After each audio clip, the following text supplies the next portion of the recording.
Hi guys, in this video I am going to discuss about am, is, are.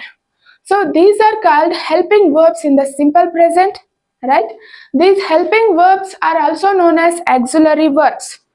I already discussed about auxiliary verbs in my grammar classes, okay? See here, am, is, are, these are collectively referred as forms of the verb to be. ಇವೇನಿದಾವಲ್ಲ am, is, are, ಇವು ಕ್ರಿಯಾಪದ be na ರೂಪಗಳು, right? So what is this? To be. To be means this is a auxiliary verb, right? So there are three auxiliary verbs. What are those? Auxiliary verb be, auxiliary verb have, auxiliary verb do, right? Auxiliary means helping, right? ಸಹಾಯಕ ಕ್ರಿಯಾಪದಗಳನ್ನಾಗಿ ನಾವು ಇದನ್ನ use ಮಾಡ್ತೀವಿ, right? Am, is, are. See here. And see here, another thing. Am, is, are used to describe person or thing in the present. ವರ್ತಮಾನ ಕಾಲದಲ್ಲಿರುವ ಯಾವುದೇ ವಸ್ತು ಅಥವಾ ಮನುಷ್ಯರ ಬಗ್ಗೆ ಇದು ವಿವರಿಸುತ್ತವೆ. ಯಾವುದು? Am, is, are. Okay. See here, I already said about this, right?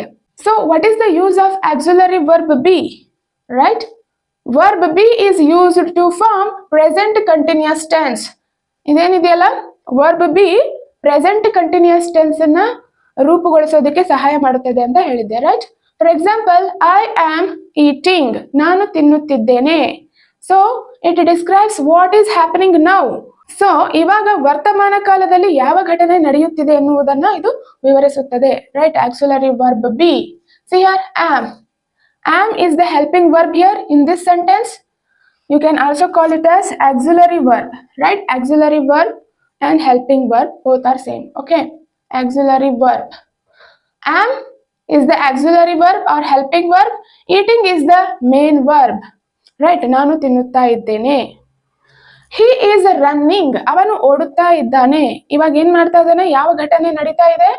ಓಡುವುದು, right? ಓಡುವ ಕೆಲಸ ನಡೀತಾ ಇದೆ. So it describes person or thing in the present. ವರ್ತಮಾನ ಕಾಲದಲ್ಲಿ ಯಾವ ಕ್ರಿಯೆ ನಡೀತಾ ಇದೆ ಅನ್ನೋದನ್ನ ತಿಳಿಸಿಕೊಡುತ್ತೆ. ಯಾವು? So helping verbs. Right? Am, is, are. So here is the helping verb, right? ಸಹಾಯಕ ಕ್ರಿಯಾಪದವನ್ನಾಗಿ ಯೂಸ್ ಮಾಡಿದೀವಿ ಈ ಸೆಂಟೆನ್ಸ್ ಅಲ್ಲಿ, right? Running is the main verb. ಮುಖ್ಯ ಕ್ರಿಯೆಯನ್ನಾಗಿ ಯಾವುದನ್ನ ತಗೊಂಡಿದ್ದೀವಿ? Running, right? Next, they are writing. ಅವರು ಬರೆಯುತ್ತಾ ಇದ್ದಾರೆ. ಯಾವ ಕೆಲಸ ನಡೀತಾ ಇದೆ ಇಲ್ಲಿ? ಇವಾಗ ಬರೆಯುವ ಕೆಲಸ ನಡೀತಾ ಇದೆ. ಪ್ರೆಸೆಂಟ್ ಕಂಟಿನ್ಯೂಸ್ ಟೆನ್ಸ್ ಅಲ್ಲಿ ಇದೆ, right? So are is the helping verb over here, right? Writing is the main verb. So are, is, am, these are called helping verbs. So these are forms of the verb to be. ಇವು ಕ್ರಿಯಾಪದ to be ನ ರೂಪಗಳಾಗಿವೆ, right? So when it acts as a helping verb, right, it indicates present continuous tense. ಯಾವಾಗ ನಾವು ಈ ಕ್ರಿಯಾಪದಗಳನ್ನ helping verb ಆಗಿ use ಮಾಡ್ತೀವಿ ಆವಾಗ ಅದು ಪ್ರೆಸೆಂಟ್ ಕಂಟಿನ್ಯೂಸ್ ಟೆನ್ಸ್ ಅಲ್ಲಿ ಇರುತ್ತೆ. Okay, see here, I have taken here first person, right? First person singular, that is I, right? Nanu. So this is the only subject that will take am.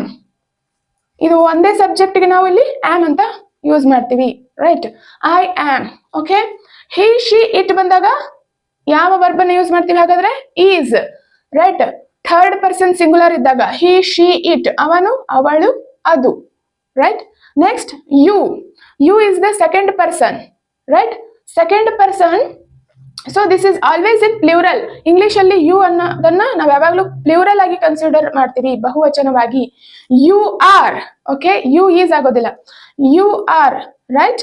We are. We is the first person plural. We, ನಾವು, right? I am, we are, okay? So they means avaru, right?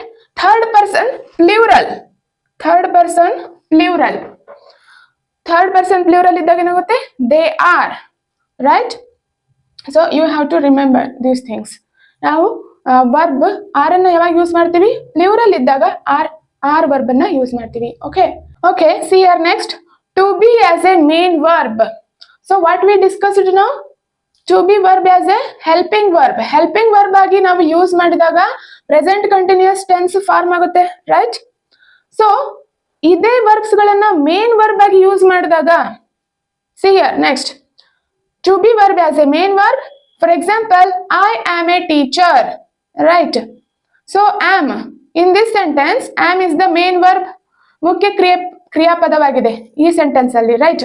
I am a teacher, ನಾನು teacher ಇದ್ದೇನೆ, right? I am an engineer.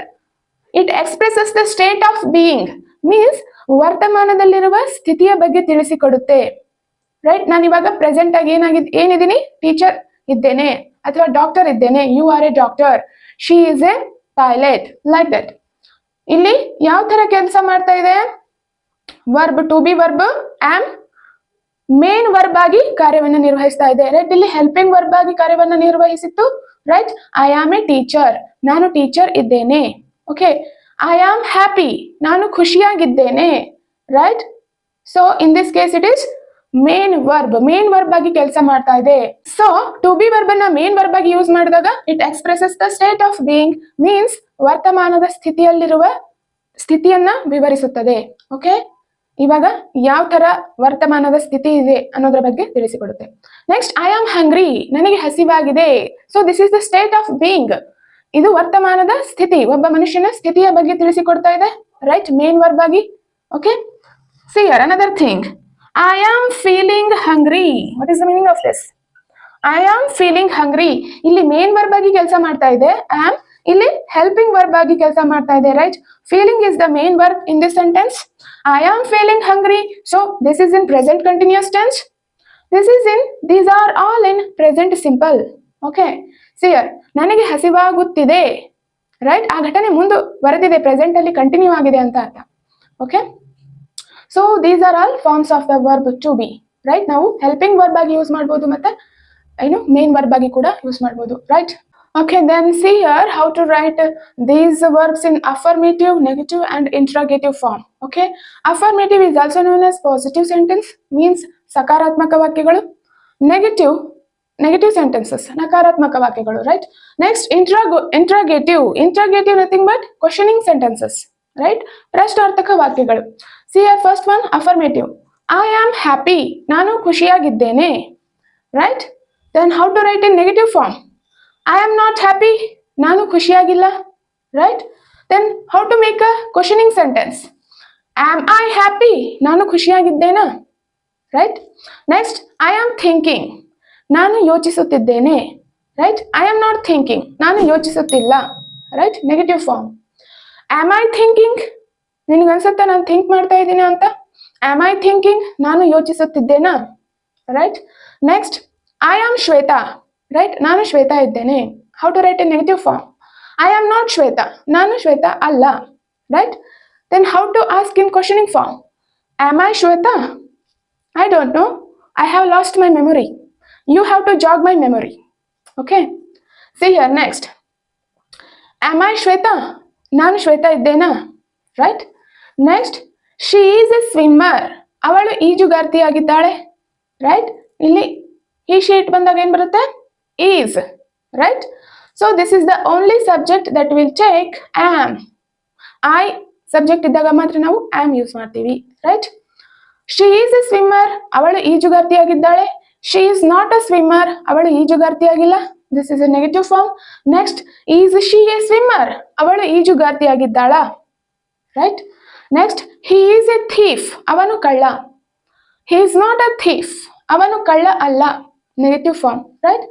Is he a thief, ಅವನು ಕಳ್ಳನಿದ್ದಾನಾ, right? Questioning form. Next, see here, questioning ಮಾಡುವಾಗ first ಇಲ್ಲಿ ನಾವು verb ಬರಿತೀವಿ, right? See here, next, it is sleeping, it may be a cat. Okay, ಅದು ಮಲಗಿಕೊಂಡಿರುತ್ತದೆ, right? It is not sleeping, ಅದು ಮಲಗಿಕೊಂಡಿಲ್ಲ. Is it sleeping, ಅದು ಮಲಗಿಕೊಂಡಿದೆಯಾ? Next, we are teachers, ನಾವು ಶಿಕ್ಷಕರು ಇದ್ದೇವೆ, right? We, ನಾವು, ಪ್ಲೂರಲ್ ಇದೆ, right? We are. Then how to write in negative form? We are not teachers, ನಾವು ಶಿಕ್ಷಕರು ಇಲ್ಲ, ಶಿಕ್ಷಕರು ಆಗಿಲ್ಲ, right? Then how to write in questioning form or interrogative sentence? Are we teachers, ನಾವು ಶಿಕ್ಷಕರಾಗಿದ್ದೇವಾ, right? Are we teachers, right? You are hungry, ನಿನಗೆ ಹಸಿವಾಗಿದೆ, ನಿಮಗೆ ಹಸಿವಾಗಿದೆ, right? You, You is always plural in English. Remember this. You are hungry. ನಿಮಗೆ ಹಸಿವಾಗಿದೆ. Right? Negative form ಅಲ್ಲಿ you are not hungry, ನಿನಗೆ ಹಸಿವಾಗಿಲ್ಲ. ಕನ್ನಡದಲ್ಲಿ ನಿನಗೆ ಅಂತ ಯೂಸ್ ಮಾಡಿದ್ರು ಕೂಡ so this is always in plural only English. Okay, ನಿಮಗೆ ಹಸಿವಾಗಿಲ್ಲ. Next, are you hungry? Questioning form, right? ನಿಮಗೆ ಹಸಿವಾಗಿದೆಯಾ? Are you hungry? Next, they are running. ಅವರು ಓಡುತ್ತಾ ಇದ್ದಾರೆ. ರೈಟ್? ಪ್ರೆಸೆಂಟ್ ಕಂಟಿನ್ಯೂಸ್ ಟೆನ್ಸ್ ಅಲ್ಲಿ ಇದೆ. ದೇ, ಅವರು, plural, they are. Right? They are running, they are not running. ಅವರು ಓಡುತ್ತಾ ಇಲ್ಲ. ರೈಟ್? Are they running? ಅವರು ಓಡುತ್ತಾ ಇದ್ದಾರಾ? Right? So this is all about am, is, are. So these are the forms of the verb to be. Right? I hope this is clear to you. Stay tuned in the next video.